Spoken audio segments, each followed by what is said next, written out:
Tonight's episode of the Sunday Night Talk is up and ready, and it is a special edition. That is because it is not only Wildcard weekend, Super Wildcard weekend. That's right. There were 3 games this weekend. We talked about all of them.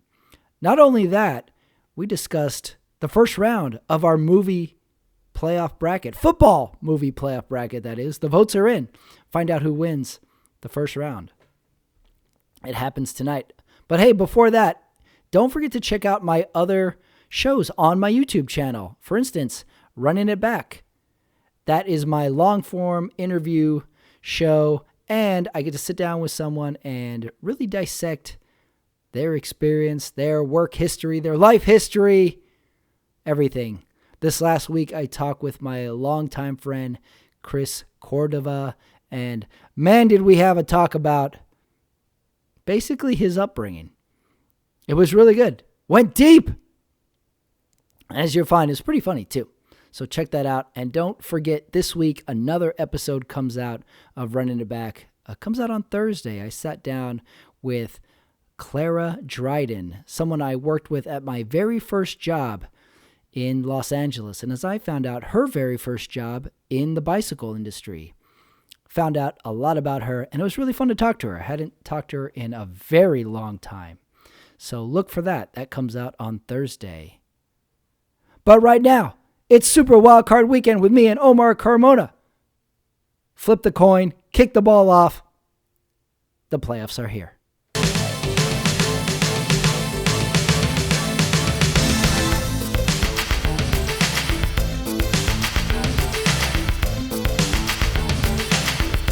All right, it is Sunday night. We're recording this at 7:52 West Coast time. Omar Carmona with me on Super Wildcard Sunday.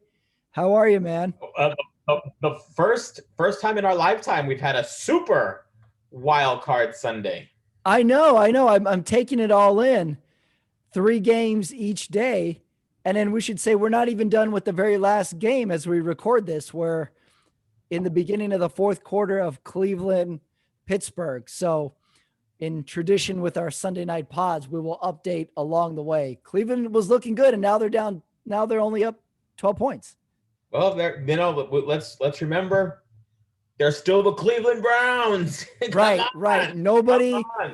Everybody in Cleveland is thinking that, but nobody's saying it right now. At this point, we have serious potential for Cleveland collapsibility right now. There's still a lot of time. Also, think of this. Is there any worse way to start a game than getting the ball snapped over your quarterback's head and going into the end zone? The worst way to start a game. The worst possible start I think I've ever seen in NFL history in all the games I've seen. That was just the worst possible start. That first 15 minutes for the Pittsburgh Steelers just went god awful. Yeah, the only other start I can think of like that wasn't there a Super Bowl where the ball got snapped over Peyton Manning's head and it went into and that was the very first play of the Super Bowl? That didn't turn out well. Right. And that's never going to go well. So we have a lot to run down today. So much happened over the weekend. So we're going to start with the questions for the Super Wildcard Saturday and Sunday. Question number 1 for you, Omar. What was the most intriguing game of the weekend to you? The most intriguing game? That's a great question because there was a few, every game had some storyline, I will say, though, the most intriguing game to me was the Seahawks-Rams. It's a division game, and, those are always intriguing because that's the 3rd time they play each other for the year. You know what I mean? So, and just like this Pittsburgh-Cleveland game, but, it's teams that just know each other, and they know each other well, okay? And so I got to give my hat off to Sean McVay. He just had a great game plan offensively and defensively. I mean, obviously your defense gets a lot better when you have Aaron Donald. Cleveland just scored again, But it's Cleveland collapse might not happen. may not happen as their coach is watching from a basement, just like I'm doing this show Right. from my basement. But that was a great game. I think that the Rams definitely had a blueprint on how to deal with Russell Wilson and DK Metcalf. So it was a great game, both sides of the ball. Rams moving on to the Green Bay Packers. So that they're an intriguing football team. I had that game as the game that most surprised me. First of all, Goff isn't even starting the game. Goff has to come off the bench to help out his Rams. The Rams defense is playing awesome. Right. And then Aaron Donald goes out of the game and then they still play awesome. And you would think that with Aaron Donald going out with Goff, with a broken thumb essentially on his throwing hand. I mean, you think it's over. Your quarterback and your star defensive player, it's over. But they just played a great game. It was almost a boring game too, because you look up and it was like, oh, they're up 13 points. There's only 8 minutes left. Oh, they're going to win. It wasn't that close of a game. It really wasn't. They were running all over him. Their defense was stopping Russ. And then they switched QBs and Goff comes in and totally manages it just fine. I was very surprised the Rams played that well. I probably would have picked Seattle if I were to go back and pick a winner for that game. Yeah, I would too. Let me see if I had any details of that game. I watched that game and I had to catch up. I was essentially like, wait, Goff didn't start the game? Oh, okay. All right. Oh, wait, the guy got injured. Oh, wait. Oh, no, Aaron Donald's out. Okay, well, he's definitely going to. Nope, they're playing just as good. I'm like, what was this Rams team? I was totally confused by the Rams team. They stepped it up. And and the sad thing was the backup quarterback that got hurt. Obviously, Goff's throwing hand was such a concern that he wasn't the starter. And then for him to go out the way he did, my heart goes out to him because that was a vicious shot. I mean, it was one of those shots that you could tell he's trying to move his extremities because he didn't have any feeling in his fingers, and you could tell that's what he was trying to do. Like, is my hand still on? So, you know what? The Rams are going on to the Packers. We're going to talk about our predictions later, but that's not going to be a giveaway game. Yeah, the Rams they showed something. I didn't think they were going to perform like that. My most intriguing game of the weekend was Tampa Bay at Washington. That was a really fun game. I remember last week we were talking, do you think the right NFC East team made it to the playoffs? And watching that game, I think they did. They played well with Tampa Bay. And then my new favorite player, Taylor Heineke, it looks like a hyper-realized Derek Carr out there. Right. He's throwing balls. He gets banged up midway through the fourth quarter, goes into the locker room, comes back in the game, and leads a 75-yard touchdown drive for Washington. They're right in that game. I was really, really enjoying that game. And then I'll give some kudos to NBC, who it was a home Washington game.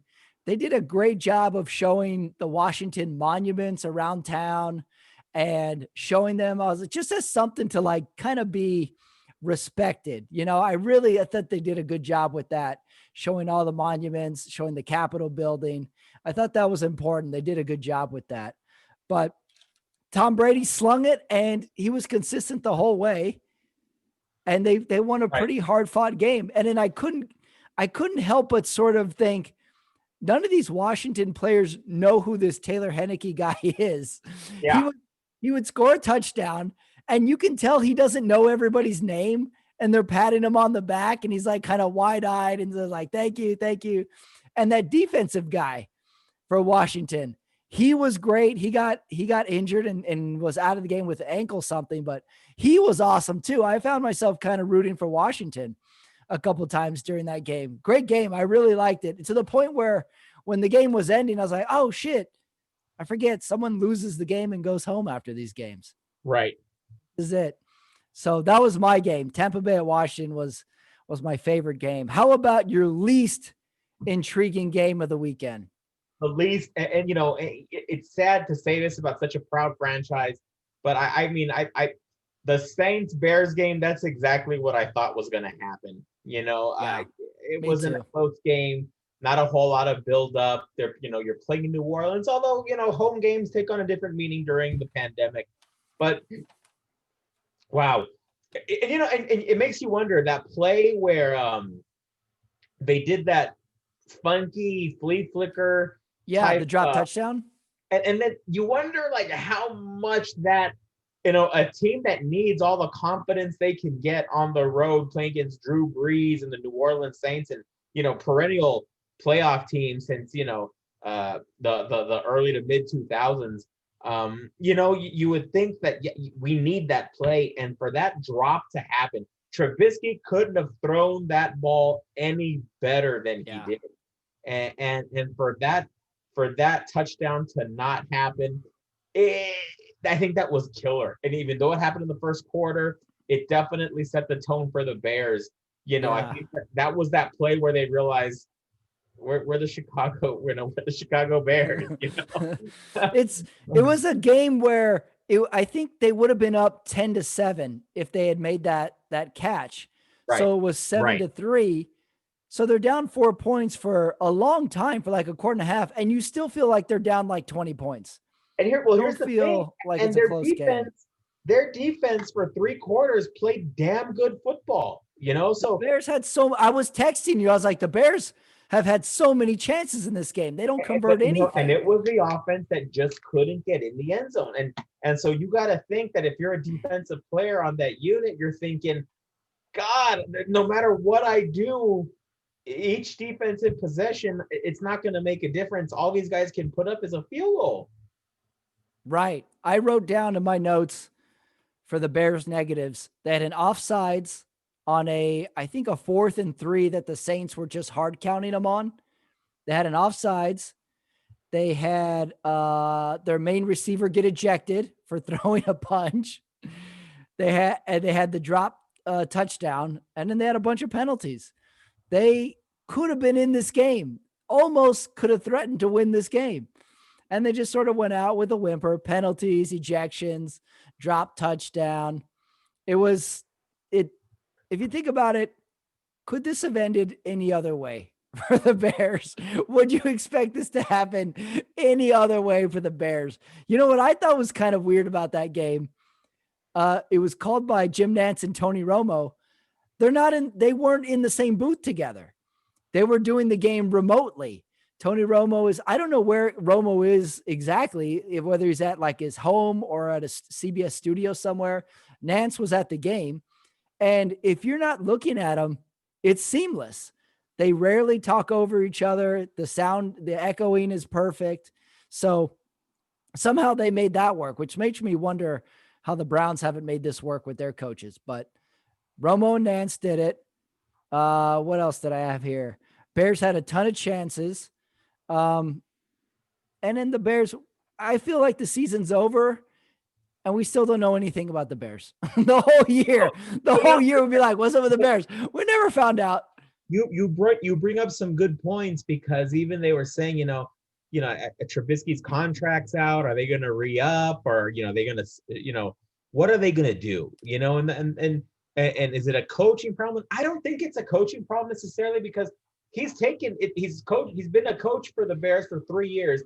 They've been in the playoffs twice, and he has a winning record with questionable quarterback play. So let's maybe let him play with a franchise quarterback. And I'm not necessarily sure it's Trubisky.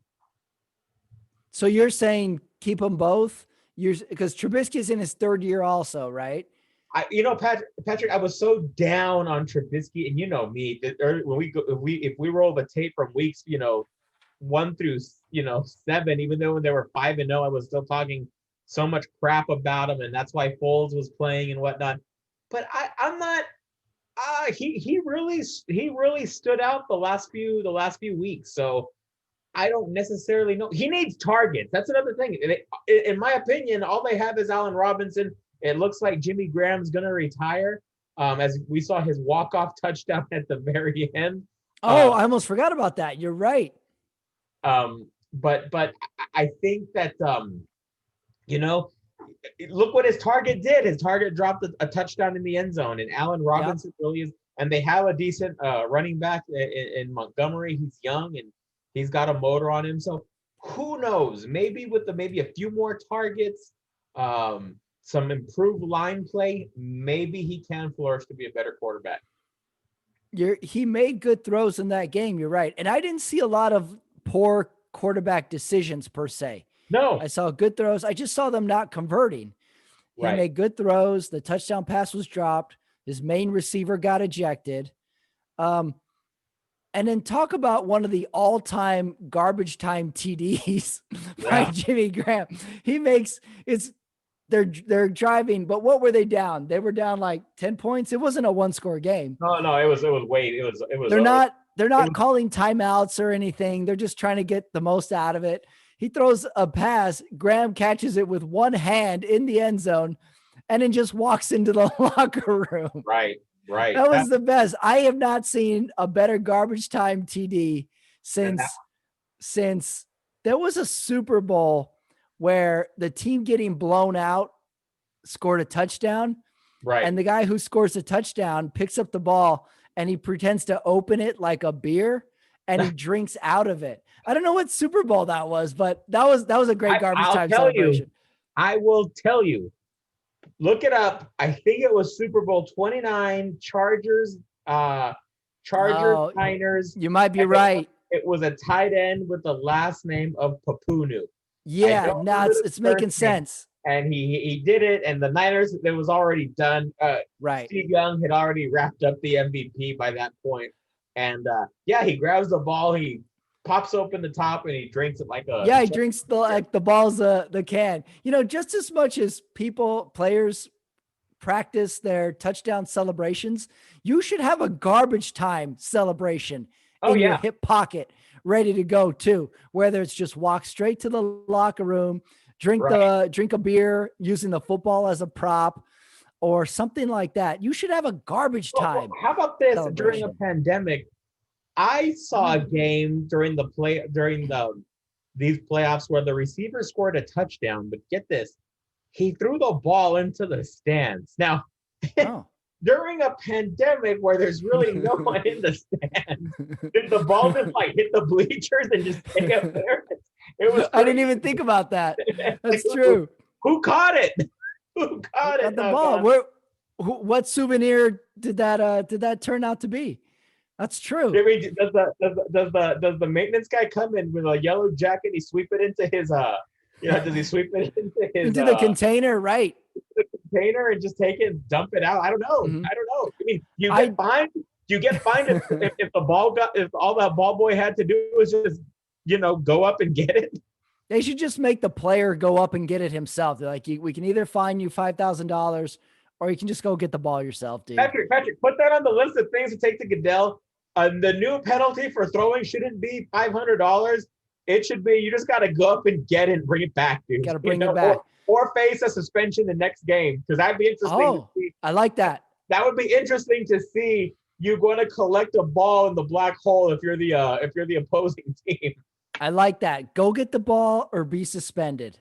No more monetary fines, because that has no consequence. I got a suggestion for Goodell in these times. Some stadiums are allowing 1,500 fans, some none, some 1,200 fans. We got a vaccine now, but we can't really get it out.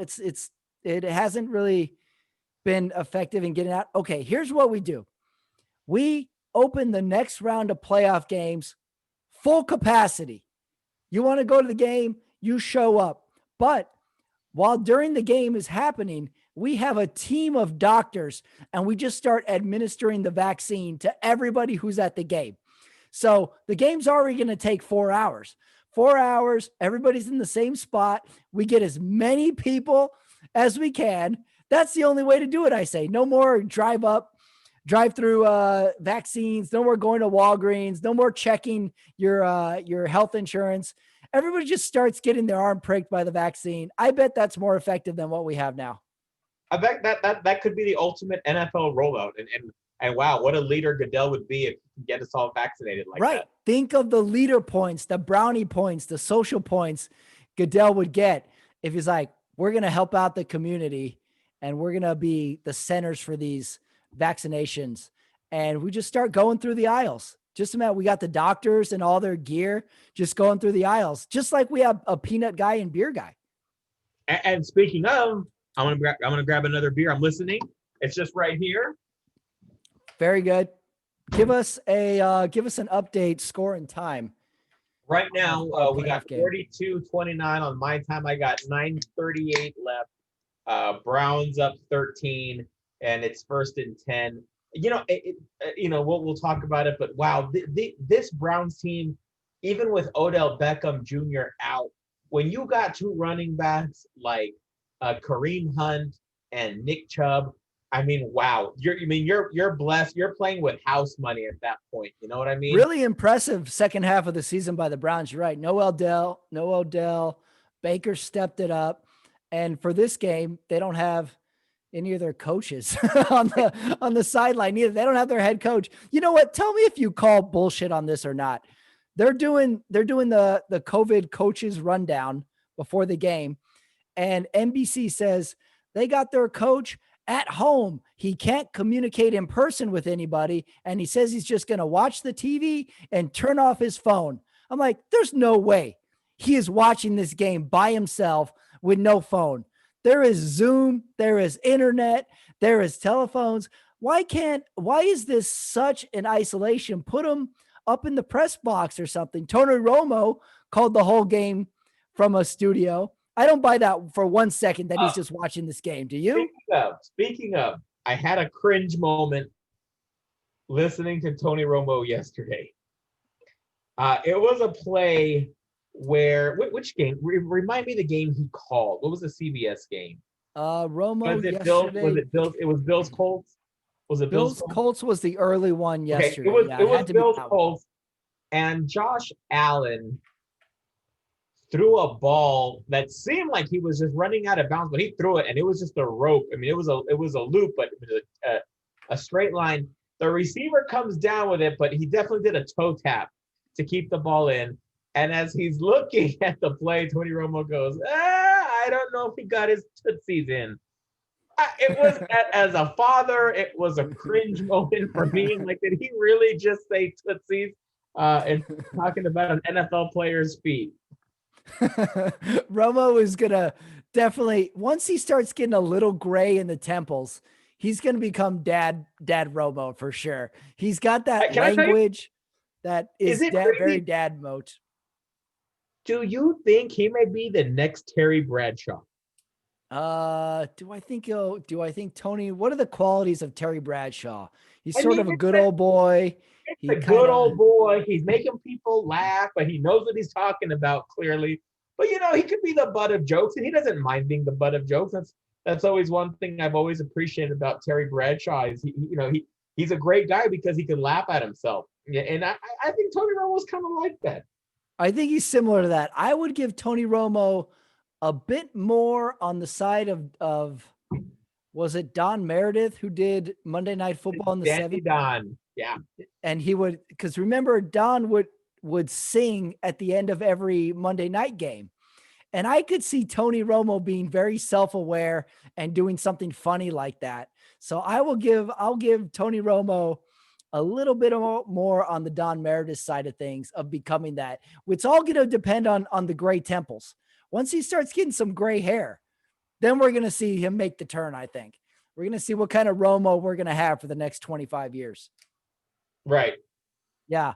I just couldn't believe that the Cleveland Browns coach is just in a room watching this game. Did you ever see Major League? Remember in Major League where the manager has a heart attack and he has to listen to the game on an AM radio from the hospital? Is that what we're to believe that is going on? I'm like, Don't patronize me, NBC. He's not in a room by himself watching TV.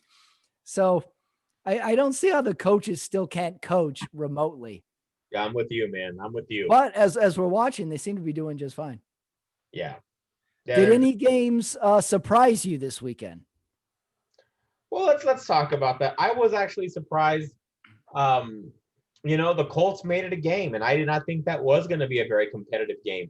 Uh, so that was, I mean, let's not talk about we're talking about the Cleveland Browns destroying at one point the Steelers, which I think it was surprising the way they came out. The gap isn't as big, and we'll talk about that. But I think the Colts putting up a game. Who knows if it's Philip Rivers' last game as an NFL, quarterback. But, they made it. It was 27-24. They made a game of it. Right. Yeah. And then, of course, Philip Rivers has to go out in the first round of playoffs some way dramatically. Right. But they did make a game of it. And let me ask you this. Was this Philip Rivers' last game? it's hard to say because I think Philip Rivers, the educated guess is yes. But Philip Rivers is almost of like indeterminate age. Okay. I could see him retiring in a month, or I could see him doing another 5 years.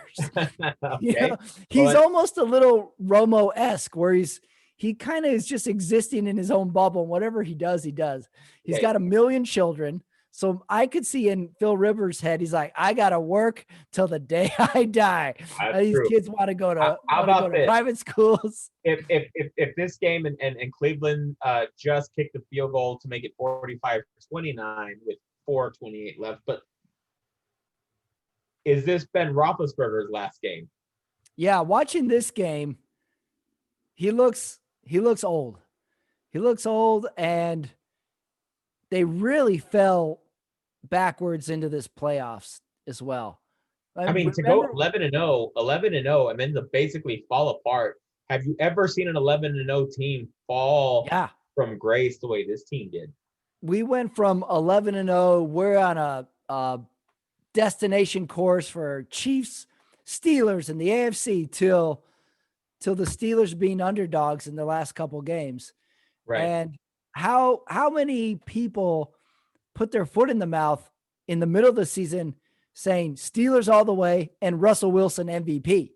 Two predictions that went backwards from middle of the season to the end of the season. So we really got to stop making picks in the middle of the season. Too much games are to be played. So that's an interesting one. That was surprising as well, that Indianapolis game. You know how they always it seems to me that they always put the shittiest playoff game first on Saturday. The one the networks don't really care about. They go with that game. Right. That game ended up being pretty exciting. That was a fun game. They all were. But I was like, this is going to be the bad playoff game. It was a good game. Yeah, it was. It was a good game. If Drew Brees loses at some point, is this his last playoff run? Yeah, I don't think so with Drew Brees. I think I think, they already got the playoff win. I think that's pretty big. The only question mark might be those injuries. Are those any long-term injuries that need extra attention in the offseason? Now, if Drew Brees wins the Super Bowl, that might bump it up a good 25% this is his last season. That's just a if the season ends now prediction. That could be. I could see him walking away with his Super Bowl trophy. And then the most obvious question is this Tom Brady's, but no, I think Tom Brady is going to go another 3 years. It's crazy. Yeah, I think Tom Brady just bought more property in Florida. I don't think he plans on going anywhere. How about this? Now that we know almost all the playoff winners, next week, do the Chiefs or Packers, the two number 1 seeds, have anything to be concerned about? Packers are playing the Rams. The Chiefs are most likely playing the Browns. The Browns. Yes, both teams actually do. Okay. Aaron Donald is a menace, and then if you get the ball off on Aaron Donald, then you got to deal with your best receiver in Aaron Rodgers' case, Devontae Adams, who may be locked down by Jalen Ramsey. So I would say there could possibly be some concern there for the Rams. I mean, for the Packers. If you're on the Rams side, though, Cooper Kupp, fourth quarter of the game, he came up kind of, he was limping a little bit. He was favoring his knee. That would be a huge loss for the Rams. He's just got magical hands, that Cooper Kupp. Then obviously Jared Goff is nursing a bad thumb. So you know what, the Rams are going to come in limping, but if they manage to get healthy over these next 6 days, because I think there's a Saturday game, they could pose a problem for the Rams, for the Packers. The Packers were good, but you can't say that even though they got the number one, that this was an overwhelming Super Bowl favorite. You know what I mean? Do you think Aaron Rodgers is going to get the MVP? Well, my vote is going to be Josh Allen. He should get some votes. I would agree with that. He will. But he's probably going to get the MVP. He's probably going to get the MVP.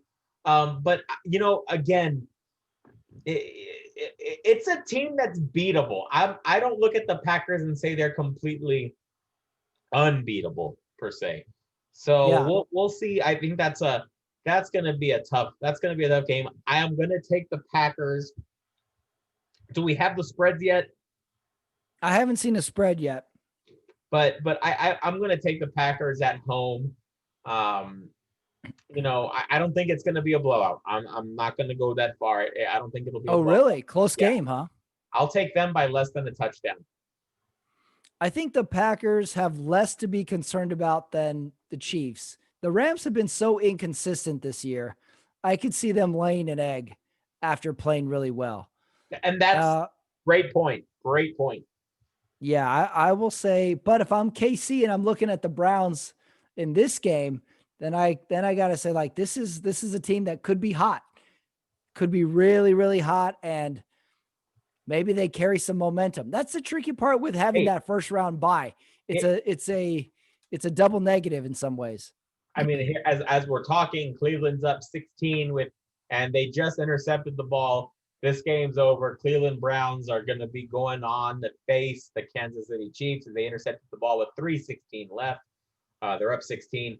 Cleveland going to Kansas City. I think there's concern there because that's a great running game. When you got Chubb and Hunt, and Baker is he's such a smarter quarterback than he was 2 years ago as a rookie when he was throwing all those INTs. So this could be a tough Cleveland team. And then, when you look at all they went through. So I think when you go back and, you played football in high school and when you're there in the locker room, you're like, wow, like we had everything against us these last 2 weeks with the COVID. Our facilities were shut down. I think they had 3 days of practice in the last 2 weeks. Right. And you know what? And we still came in and kicked some ass. Wow. I mean, that's got to be confidence. They are going to have so much confidence, so much momentum. This is the team that is going to be this year's, say, like if you're watching the NCAA tournament, this is this year's Butler. This is this year's Marquette. This is this year's Gonzaga. You're like, oh man, look at that. They're a 9th seed.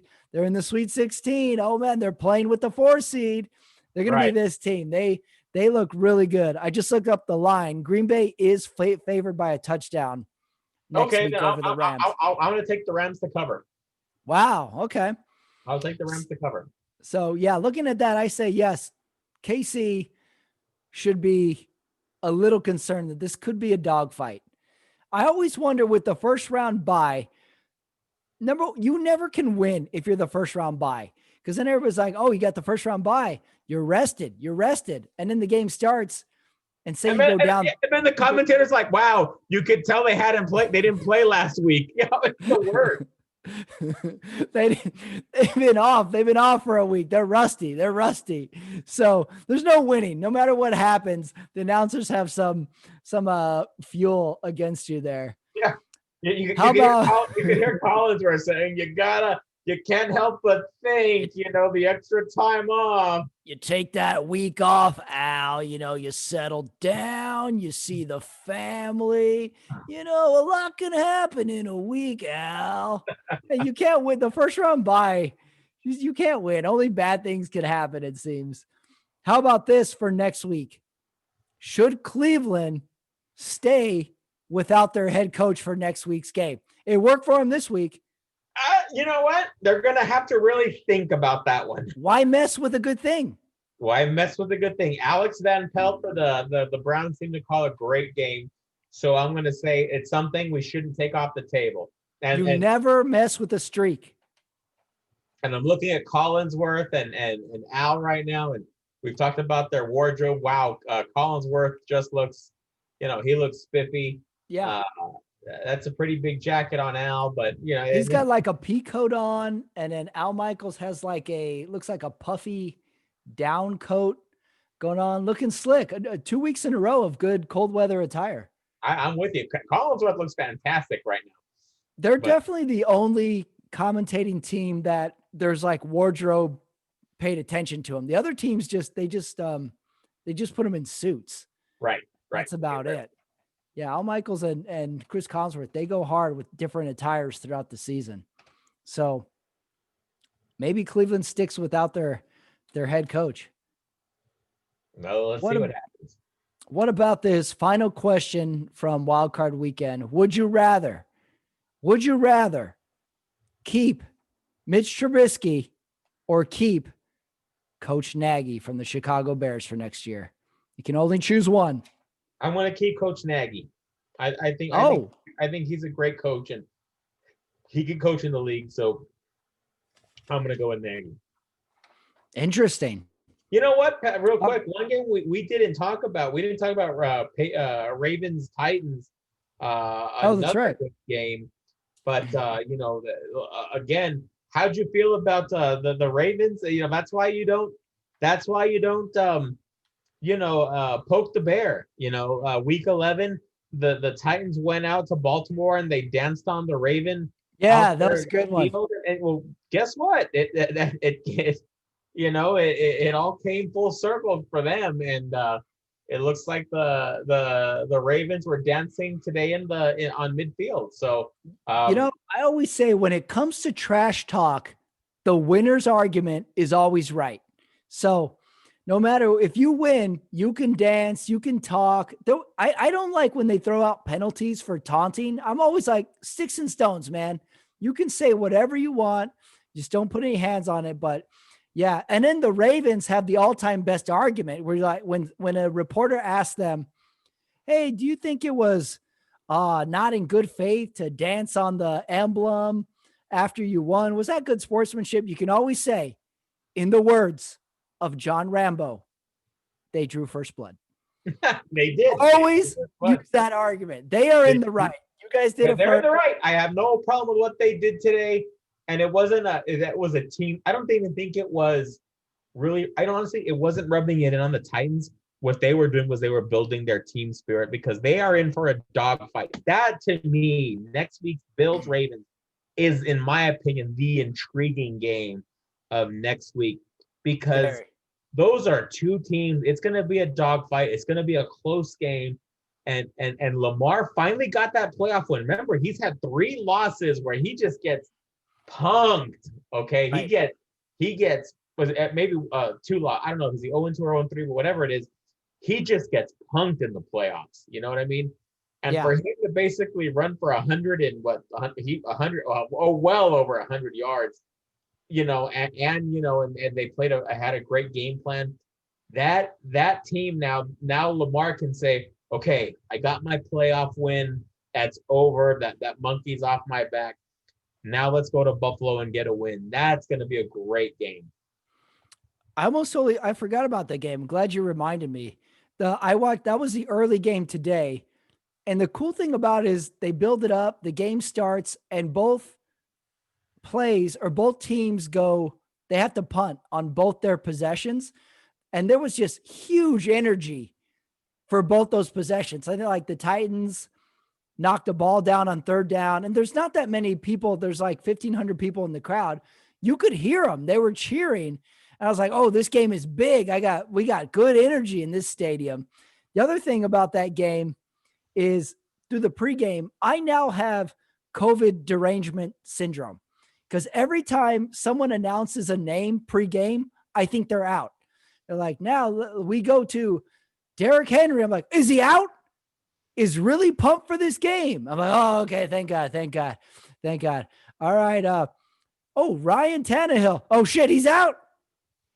Has good numbers going down. I'm like, oh, okay. I have derangement syndrome. Every time they say a name before the game, I think they're out of the game. I think they're announcing that they're out. The other thing I noticed with Lamar, he wears this hood face mask thing under his helmet, but it doesn't really fit him because of his hair. So it's always like halfway up his face, and he's doing post-game interviews with it. And his face is exploding out of it.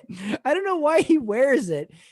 Similar to like Cam Newton. I never think Cam Newton's helmet quite fits him right because of his hair. And Lamar Jackson has this weird balaclava thing that he wears all the time, and it doesn't even fit him. It's another one of those things. Keep it till it doesn't work, I say.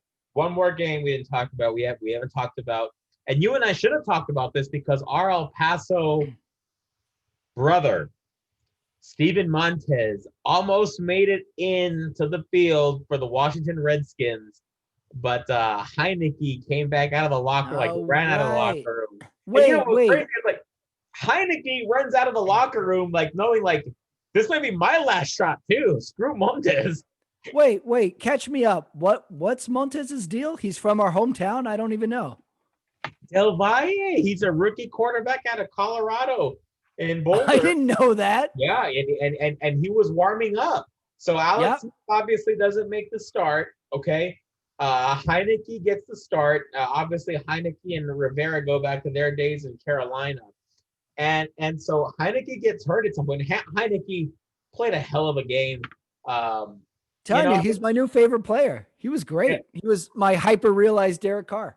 Yeah, so Heineke, that's a great comparison. I can definitely see that. He just kind of looks like him in the pocket, don't you think? Yeah, absolutely. And Heineke comes, and then Heineke gets hurt. They run him to the sideline, to the locker, and our El Paso 915, Steven Montez, is about to take his first NFL snap. Listen to this. His first NFL snap in a playoff game against Tom Brady. Okay? Like you can only imagine what's going through his head.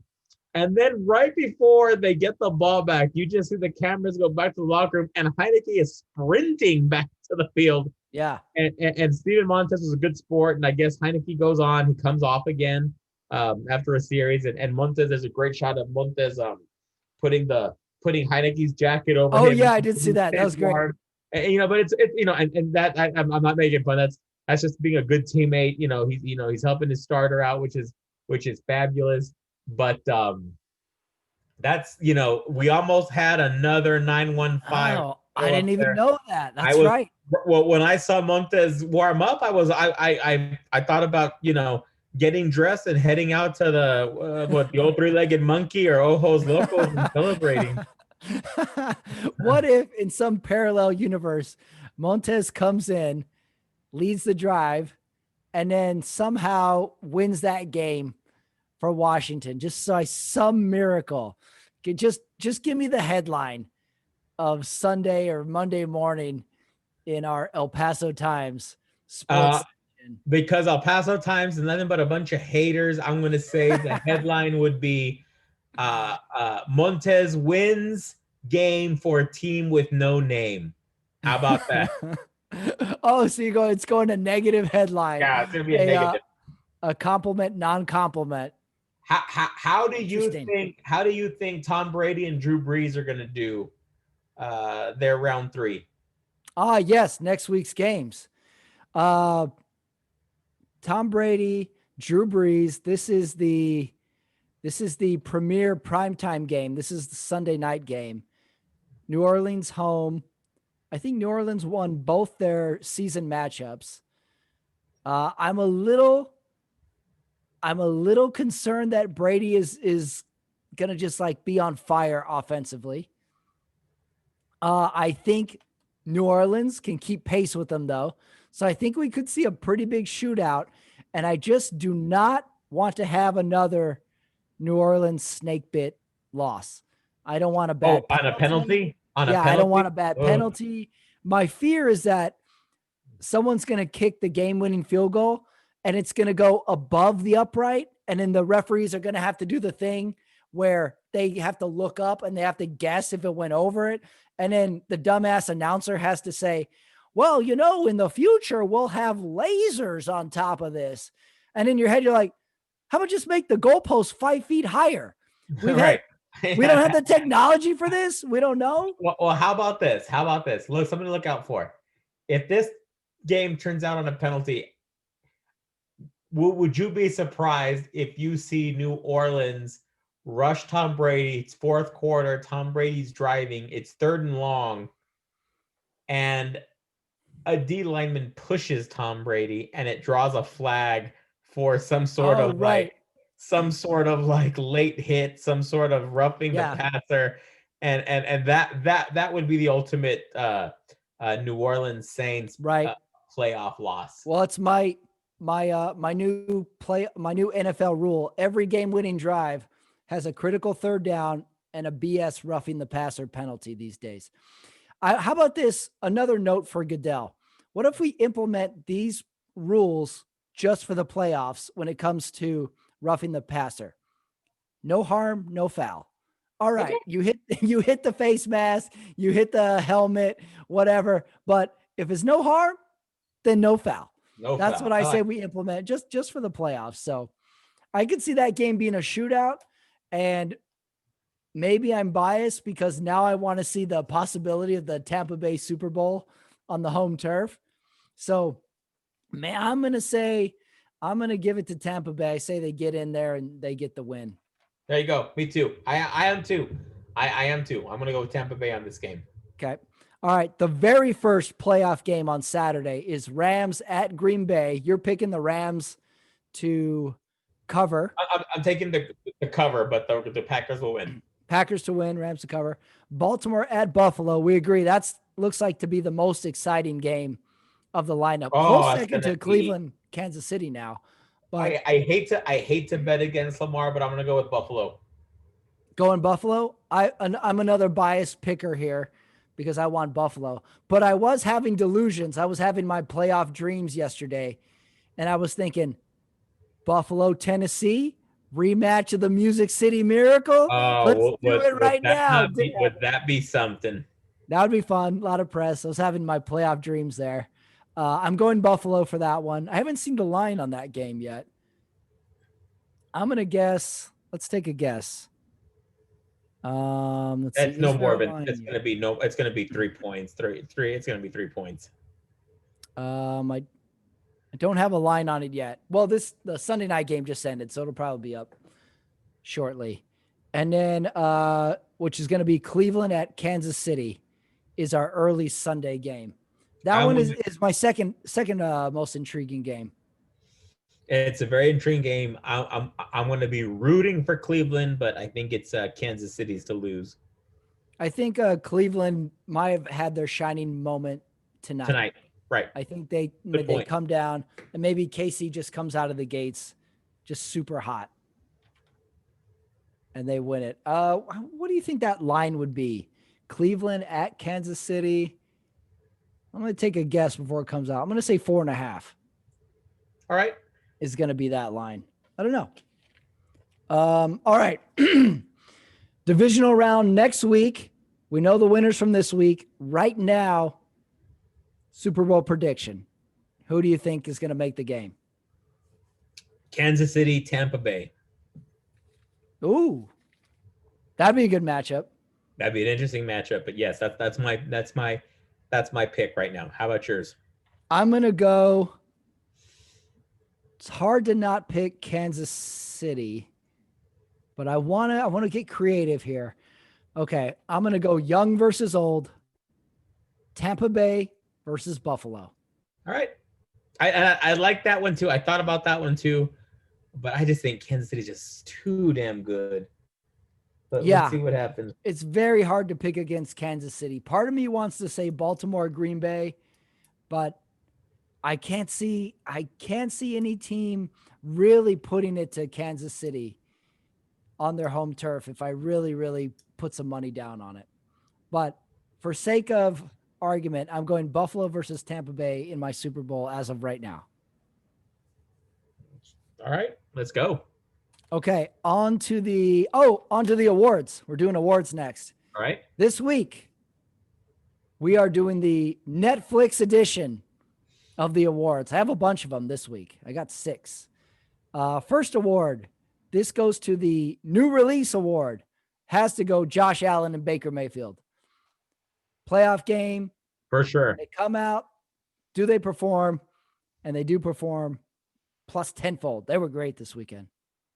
I could not possibly disagree with that. Anyone else can get the new release award? I think these are like our new players. You could say Lamar, but you can say Baker Mayfield. The Browns franchise. They're all new to the game right now. So yeah, maybe the whole team gets the new release award. Okay, award number 2. Who's logged into my account award? That goes to Phillip Rivers. Just another Phillip Rivers. I know what's going on here. This is a close game followed by a loss. Who's logged into my account award? I like that. I can't argue that. That's what a great career, and I look forward to seeing Phillip Rivers in the commentary. Yeah, me too. I'd like to hear him for sure. Hear him in the booth. All right. This is the You May Also Like award. Goes to Jared Goff's thumb. When Jared Goff's thumb is okay, apparently he plays all right. You may also like Jared Goff's healthy thumb. Absolutely. And I think we also like Alex Van Pelt, the offensive coordinator of the Cleveland Browns, who stepped up to call the plays while good addition. Stefanski was sitting comfortably in a climate-controlled basement watching his team play.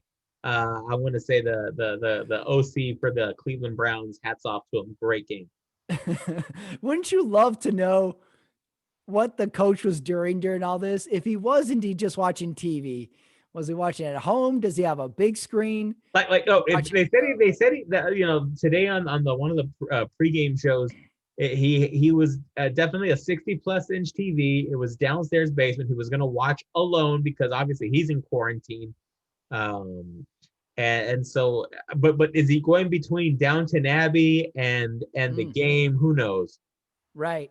Right. Does he lose interest like all of us while we're watching games and checks his phone and checks YouTube real quick and stuff like that? Yeah, I would love to know. I cannot believe that he has no contact with some coaching staff, but they should make some new rule. If you get COVID cornered, you have to listen to the game. If you're going to listen to the game, you have to listen to it on the radio. They stick you in a or ESPN in Spanish. Oh yeah, you have to watch it in ESPN Deportes. Yes, that'd be fun. I like that. That's pretty good. Yeah, I definitely would take that. Next award. This is the Confusing Season Finale award. Goes to none other than the Chicago Bears. I feel like we didn't figure out a single thing all season long with this team. And that's a great thing. The confusing season, the confusing award to me would definitely be the Cleveland Browns. Because who is this team? Can they keep doing it again? Oh, the Browns mid playoff run, confusing season finale award. All right. The Watch It Again award. Easy. Tampa Bay at New Orleans. We're on to our third meeting. Gonna watch it again. Start it over. Watch it again. Watch It Again award. And then finally, the Continue Watching award goes to Monday night and the College Football Championship. We had Saturday playoffs, Sunday playoffs, and just a little extra dessert for us. We get Monday Night Football, college football, which I always think it's kind of lost because NFL playoffs is going, but it's a nice cherry on top of a football Give weekend. me Alabama and Alabama big. Alabama is... I don't know how you argue with Alabama in anything of a championship game. So that's the Netflix awards. Now, on to the highly anticipated football brackets. The NFL isn't the only thing that has playoffs going right now. Last week, we unveiled the football movie bracket. We had our favorites in there. We took votes, and we have the first round winners for the football movies. So here we go. See if you expected these or are surprised. Okay. In the number 1 versus number 4 matchup, Rudy versus Necessary Roughness. Rudy wins in a landslide. I don't think Necessary Roughness got any votes besides me. Not surprising there. That was another tough one because Necessary Roughness is a pure football movie. But Rudy, how can you argue with the walk on Rudy, the tears, the laughs? It's Rudy. I forget Vince Vaughn is in Rudy too. Oh yeah, Vince Vaughn. Yeah, he's the jerk. He's a jerk. That's right. Vince Vaughn has a very silent kind of epic early career. If you put in Rudy, well, you think about that, that's where Favreau and Vaughn, they were coming up together. That's where they met and then wrote Swingers afterwards. I think awesome. Is how the timeline goes. Okay, number 2 versus number 3 matchup. The Blind Side versus Little Giants. Another landslide. Little Giants wins this one, going away. People like that movie. I think I mentioned this the other day. I had a little problem with Blindside because Michael Orr, and it was a story about Michael Orr. He came out and said that really wasn't how it went down. Like, you guys make me sound like a country idiot. And then you wonder, like, how much did Disney really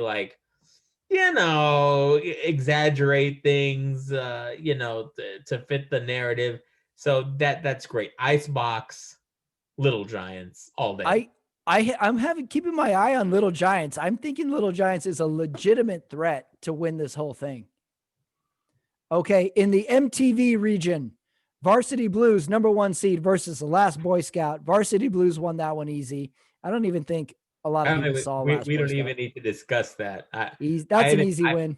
I even told you I thought that putting Last Boy Scout was a stretch, but Varsity Blues, Tweeter, Billy Bob, it's all good. Mox. Coach. Yeah, this was a UConn versus Southwestern Arkansas, number 1 versus 16. Yeah, for matchup. Sure. Easy one. Number 2 seed, All the Right Moves versus the number 3 seed, The Program. The winner by 1 vote, The Program. Really? That wasn't me, but I'm going to go with I love that Sports Illustrated headline is Cain able? You know what I mean? That was a pretty clever line that the writers did for Joe Kane's spot there on The Program. It's almost unfair that these two movies had to play each other so early. That scene where was it Latimer that he spits it, they're spitting into each other's mouths. Right. That I'll always remember that. Of course, we're gonna remember that.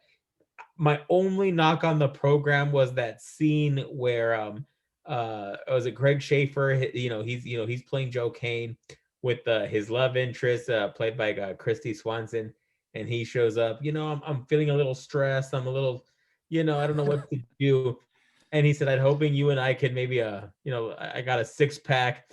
I don't know the exact wording, but then she looks at him so disappointed. Then he pulls out the 6-pack of Sprite. That was lame. Okay, that was lame. That's right. Shameless product placement. Oh, terrible. You know how they make in every Christmas, somebody makes that leg lamp from A Christmas Story for sale. Yeah. They should make, remember when Kane goes back to his dad's house and he has the Christmas tree decorated with empty beer cans? And it's lame. Yeah. They should sell that too. They should have that for sale too. Great piece of movie memorabilia. Classic. We may have to do a deeper dive on that movie should it advance. It's going to be Varsity Blues versus The Program next. That head-to-head matchup is epic. That's a big one. All right. In the Old Guy Gives It One More Shot region, we had Any Given Sunday versus North Dallas 40. Any Given Sunday took that one easily. The Waterboy versus The Longest Yard. The Waterboy won that matchup easily as well. No surprises. And we're there. talking the old longest yard, which is, much better than the first one. This was the 70s Burt Reynolds. So yeah, longest yard. Bobby Boucher is going to be it's going to be a real tough out in that region, but I'm going to agree with that. Yep. In the underdog region, we had number 1, Brian Song versus number 4, the Replacements. And in an upset, the Replacements wins that battle. So they're on to the next round. I think that when you ask voters these days, I think that the corniness factor of the crying speech at the end, and but if you were to ask people back then, obviously the Brian Song was such a great movie. I'm not gonna second guess the voters, but they're that Mount St. Mary's team, if you will, from right. The 16 seed team won, but they're not going to last against the next round. Yeah, because I think we're about to talk about, if I'm not mistaken, Friday Night Lights and Remember the Titans. Number 2, Friday Night Lights versus the number 3 seed, Remember the Titans. Winner of that match, this was our closest one of all the voting. Remember the Titans wins that matchup. So they're on to the next round. They play the Replacements next week. So we have call it our divisional round. Yeah. Of football movie playoffs. So we'll see how the votes come in this week. That Varsity Blues program, I don't want anybody to leave. I don't want to lose either of those movie titles. So everybody can vote for their favorites, and we'll announce the winners next week. So we still have, even though we're in the playoffs, we can still predict a Monday night. College football Monday night. You already took Alabama. Bama, roll tide. I will go Bama as well, but I hope it goes into overtime. I just want to extend the football season as long as possible. I don't even care who wins. If it goes to 3 overtimes, that'd be great. You know what I'm going to miss? I assume they're not going to have it. They're going to probably eliminate, you know how they have that Dr. Pepper football throw at halftime? Oh, when they start pushing, I hate that. Right. It started with all right, throw the football through the hole in the Dr. Pepper can. So of course, people are throwing it overhead like a football. But then of course, like anything else, the first time I saw, it's like some Asian kid figures out how to better do it than all of us dummies. And he's pushing it like a basketball, and he puts in 25 straight. So I can't even be mad, but I think we're going to miss the Dr. Pepper football throw at the halftime of this game. We may. What are you going to do? Well, we're on to the divisional round of the playoffs, not only for NFL, but for the football movie game. So next week, Omar Carmona, thanks for joining me. Thank you. Have a good week. Okay, that is it. That is the show for Super Wildcard Weekend. What a fun weekend of games, except for that Bears one. But next week, the divisional round. More storylines. How about Cleveland? How about Buffalo? Keep your eye on that stuff. Oh, but more importantly, how about the water boy in the movie football bracket? That could be our winner. I'm predicting it right now. I think that's going to take the overall. We'll see. Don't forget to vote, though. Vote in the comments. Put your favorites. The updated bracket is, I'll make a picture of it. I'll make a post, Check that out. You can follow along. I want to thank Omar Carmona for joining me. I want to thank the NFL. I want to thank Cleveland's coaching staff for somehow getting a great win without their coaches. Hey, who needs coaches? Maybe that's what we found out this week. There's got to be something to that. Anyway, thank you, loyal listeners. Thank you, football. The Sunday Night Talk. Have a good week, everybody.